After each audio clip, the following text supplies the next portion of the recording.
Assalamualaikum warahmatullahi wabarakatuh. Waalaikumsalam warahmatullahi wabarakatuh. Kembali lagi bersama saya Ahmad Ismail di Positif Podcast Generasi Produktif.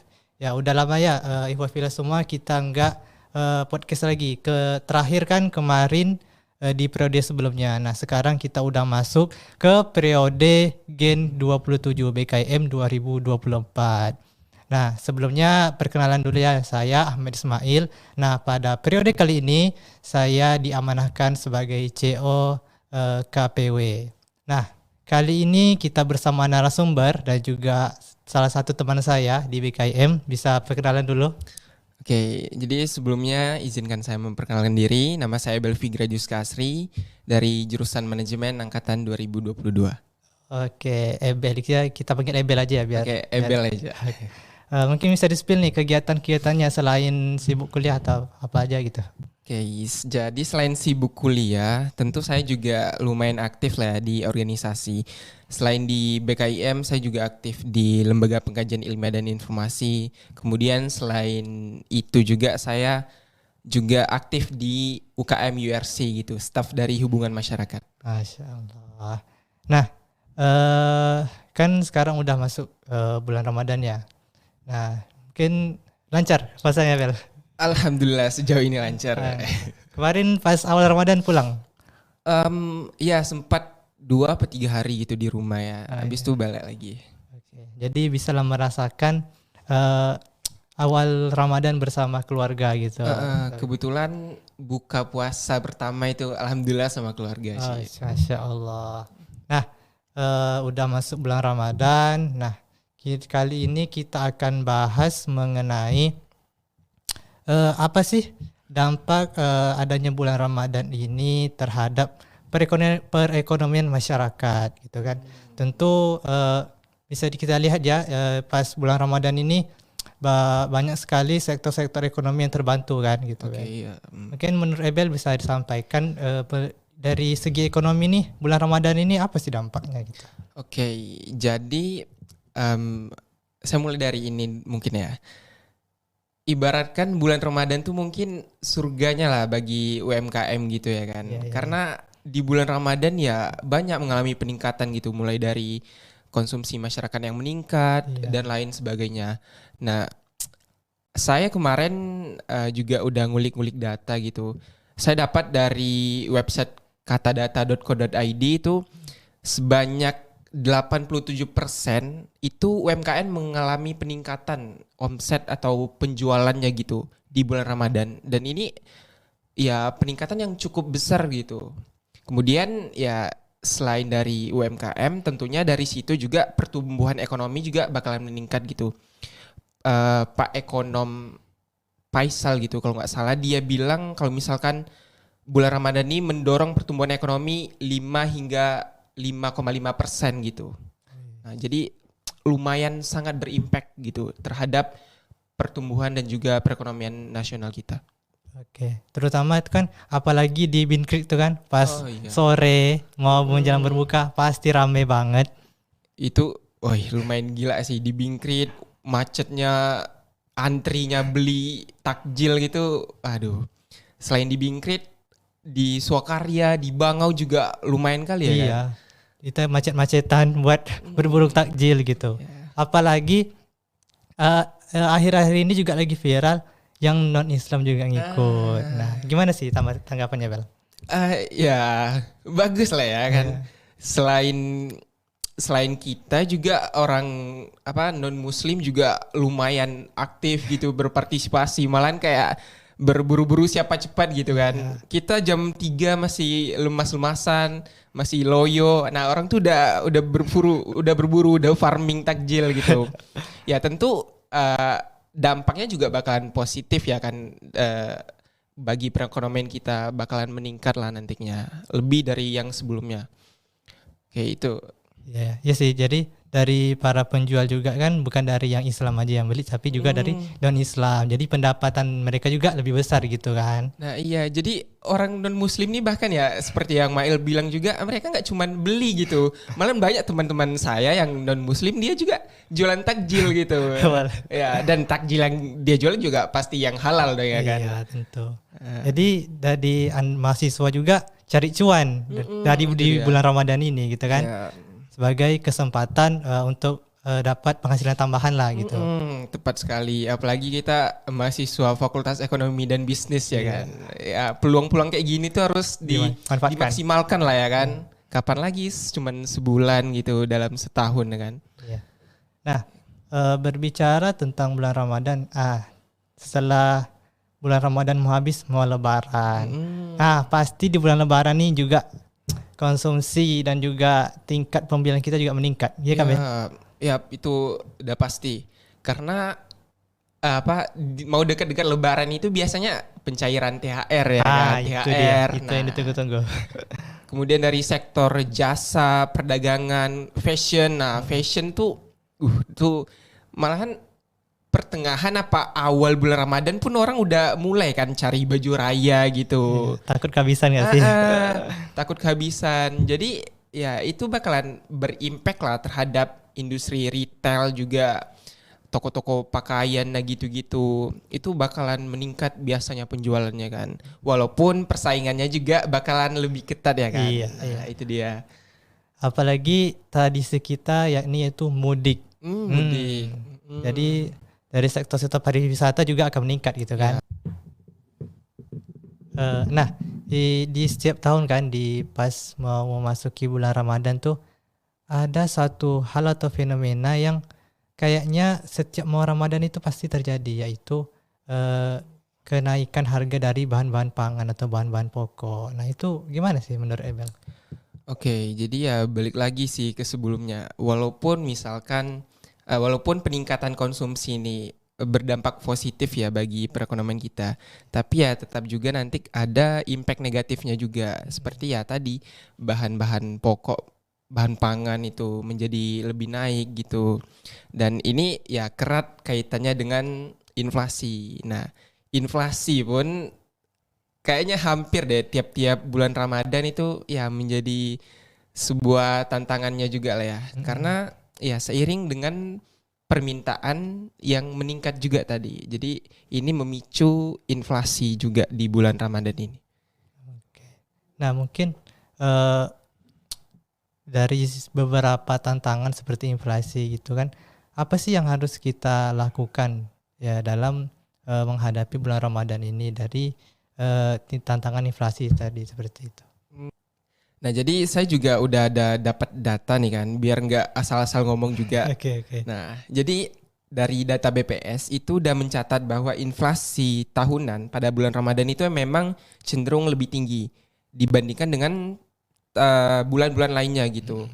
Nah jadi inflasi umum pada bulan Ramadan tahun 2023 itu sebesar 0,8%. Ya ini linear lah kan dengan peningkatan bahan pangan gitu, kayak misalkan beras, telur. Nah itu kan naik ya kan biasanya pada bulan Ramadan ini. Selain beras, telur juga kayak daging gitu kan, daging ayam. Udah pasti sih. Daging tuh banyak lah dicari orang kan, mau raya juga gitu. Nah itu dia. Bicara tentang masalah inflasi nih kan. Inflasi pada bulan Ramadan ya emang menjadi sebuah tantangan lah gitu kan. Saya mau ngutip nih dari Bank Indonesia. Nah jadi dari BI itu melaporkan bahwa inflasi pada Maret 2023 bertepatan dengan awal Ramadan nih tahun kemarin itu lumayan terkendali katanya, dengan inflasi indeks harga konsumennya itu atau IHK-nya itu sebesar 0,18%. Kemudian dari Kementerian Keuangan Indonesia itu mengharapkan tingkat inflasi yang tetap terkendali gitu selama bulan Ramadan, dengan inflasi makanan yang volatilnya tuh menurun signifikan 7,62%. Nah memang ya ini kan menjadi sebuah tantangan gitu. Kayak misalkan tiap bulan Ramadan itu hampir hampir semua bahan-bahan pokok gitu, kayak misalkan beras, minyak goreng, daging ayam gitu, berbagai macam daging lah ya pokoknya, itu memang mengalami peningkatan ya kan, sejalan dengan permintaannya juga dengan meningkat. Maka dari itu ya menjadi sebuah tantangan inflasi ini. Kemudian saya juga mengutip data nih dari BPS juga. BPS itu melaporkan bahwa kenaikan harga makanan tahun ke tahun itu sebesar 8,47% menjelang bulan Ramadan Maret 2024. Dan ini tuh merupakan lonjakan yang signifikan atau tertinggi lagi tuh semenjak September 2022. Jadi emang diperlukan lah kayak misalkan upaya ataupun solusi baik itu dari pemerintah daerah ataupun dari Bank Indonesia gitu. Misalkan melalui Gerakan Nasional Pengendalian Inflasi Pangan. Nah, itu kita memerlukan upaya dari pemerintah tersebut. Nah, jadi dengan adanya tantangan inflasi ini, maka ya kita membutuhkan solusi lah gitu buat mengatasi perkara ini. Misalkan salah satunya itu dari Gerakan Nasional Pengendalian Inflasi Pangan dari Bank Indonesia dan juga pemerintah daerah. Disingkatnya GNPIP gitu.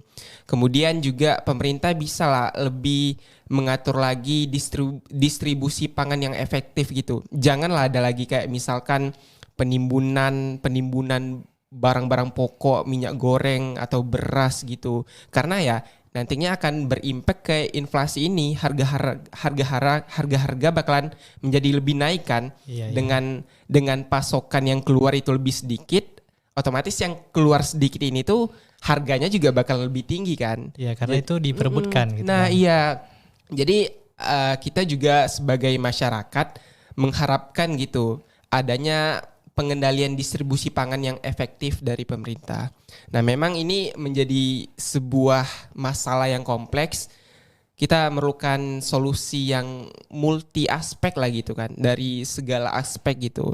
Mulai dari edukasi yang positif terhadap masyarakat, kemudian ya seperti yang tadi Gerakan Nasional Pengendalian Inflasi Pangan dari pemerintah dan juga BI, dan juga distribusi efektif pangan, pengendalian pangan, penyebaran pangan dari pemerintah itu tadi. Nah, itu dia. Ya, mudah-mudahan sih dengan adanya usaha dari pemerintah dan juga masyarakat juga kita bisa menekan dari inflasi ini itu kan. Ya. Mungkin dari kita nih sebagai mahasiswa nih juga harus pandai-pandai mengontrol diri lah. Jangan sampai terlalu boros gitu di bulan Ramadan ini.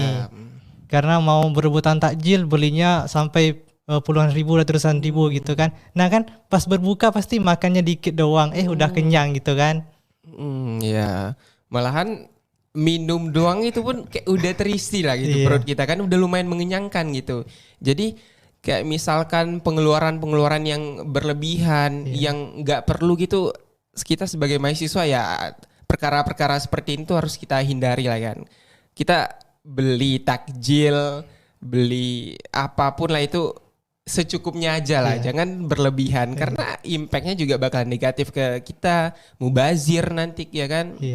Padahal orang di luar sana masih banyak yang lebih membutuhkan daripada kita. Jangan masih banyak yang kelaparan gitu kan. Jadi intinya kita membeli barang atau membeli sesuatu itu sesuai kebutuhan dan juga dengan sesuai kemampuan seperti itu. Oke. Nah, jadi intinya ya bulan Ramadan ini mempunyai dampak yang positif dan juga ya banyak lagi itu kan. Kayak misalkan dari UMKM peningkatannya lebih besar daripada bulan-bulan sebelumnya gitu, peningkatan pendapatan penjualannya. Kemudian dari segi konsumsi juga meningkat sejalan dengan UMKM tadi, industri-industri fashion, sektor jasa, pariwisata dan lain sebagainya juga mengalami peningkatan yang positif gitu kan. Nah, akan tetapi ya balik lagi dari semua dampak positif tadi tentunya juga ada lah kan dampak-dampak negatifnya kayak inflasi tadi, terus pemborosan juga, pengeluaran yang berlebihan. Nah mungkin satu lagi terakhir itu kayak ini sih, kemacetan gitu kan. Lumayan macet, gila parah kali ya macet di Pekanbaru nih kan bulan Gila. Ramadan. Apalagi di bulan Ramadan meningkat kali kemacetan. Mm-mm. Yang Ya. mau cari tempat bukber, cari takjil. Apalagi juga mobilitas juga di bulan Ramadan ini cukup tinggi gitu kan. Oke, ya pasti sih. Saya aja keluar nih kalau kita keluar jam 6 buat beli ini ya, buat beli takjil gitu. Kayak kita sampai azan berkumandang pun kita bakalan belum balik ke rumah sih.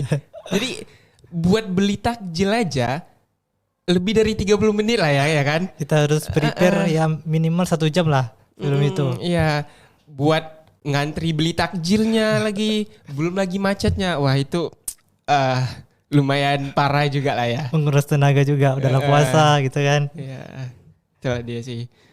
Oke, terus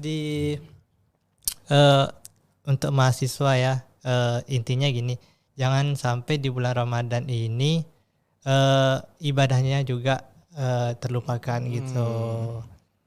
Dari tingkat ekonomi juga kita meningkat, dari ibadah juga kita tingkatkan gitu nggak sih? Iya, betul. Jangan kendor juga lah ibadahnya kan. Iya, ibadah tetap nomor 1 gitu. Selain panen profit juga ya panen pahala lah ya kan kita Ya, kan. jelas-jelas. Jangan sia-siakan kesempatan bulan Ramadan nih. Apalagi kan pahalanya berlipat-lipat ganda gitu kan. Inilah ajang buat kita lebih bisa meningkatkan ibadahnya kita. Kalau misalkan bulan Ramadan aja kita nggak memperbanyak ibadah gitu, sholat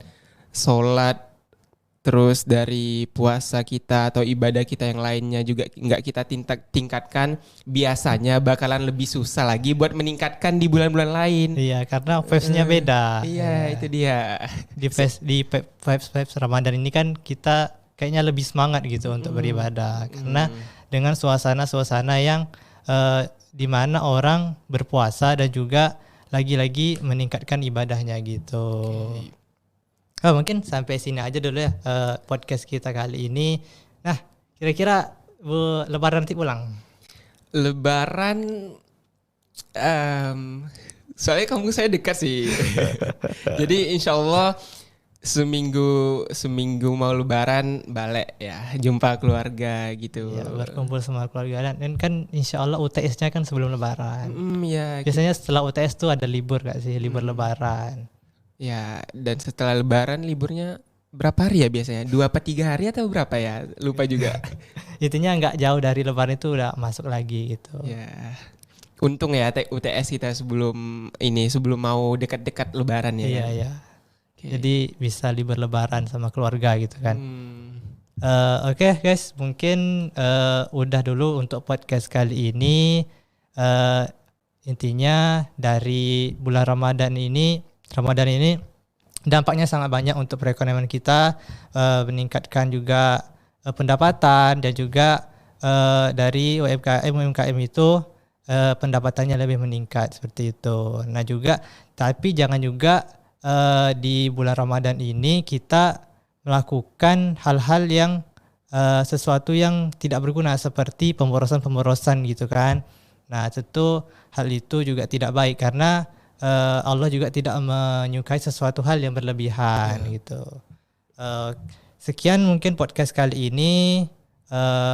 Kita akan bertemu lagi di podcast selanjutnya dengan narasumber yang tentu yang luar biasa, dengan tema-tema yang luar biasa. Sebagai penutup, mohon maaf jika dari kami berdua ada kesalahan baik dari perkataan maupun perbuatan.